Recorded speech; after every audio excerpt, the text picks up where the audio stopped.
Salut à tous et bienvenue dans Hashtag Protestant 2.0. On est lundi 23 mars et je vous invite dans la cuisine du presbytère à prendre quelques instants de réflexion. Ce matin, méditons avec Antoine Nuis, Lettre à mon gendre agnostique, et des questions de cette légende qui vient des amis juifs. Changer de comportement, c'est ce qu'on est invité très concrètement, appelé à faire en tant que chrétien, mais aussi ici sur terre, maintenant tous ensemble. Voici cette légende. Avant la création du monde, Dieu, comme un architecte consciencieux, a imaginé plusieurs plans pour voir si le monde qu'il avait l'intention de créer allait tenir debout. À chaque fois que le logiciel était lancé, le monde qu'il avait envisagé de créer s'effondrait. Dieu a entrepris 26 tentatives, qui se sont toutes soldées par des échecs. Alors Dieu a modifié un critère, il a ajouté à l'humain la capacité de changer de comportement. À partir de ce moment, le monde qu'il avait prévu de créer a tenu debout. Selon cette légende, c'est donc la capacité de l'humain qui fait que le monde peut se maintenir.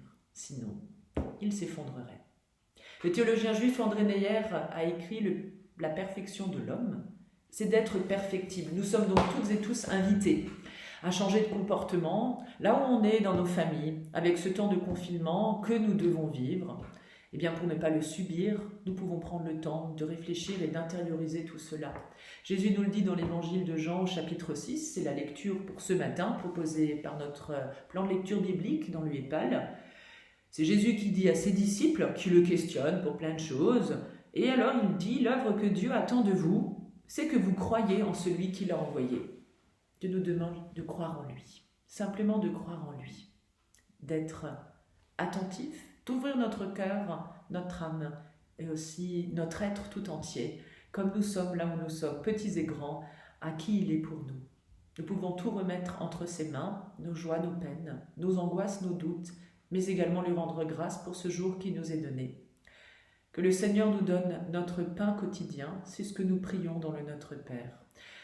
Frères et sœurs en Christ, soyez bénis pour cette journée et je vous donne rendez-vous tout à l'heure à 11h pour un message d'encouragement de la part d'un collègue.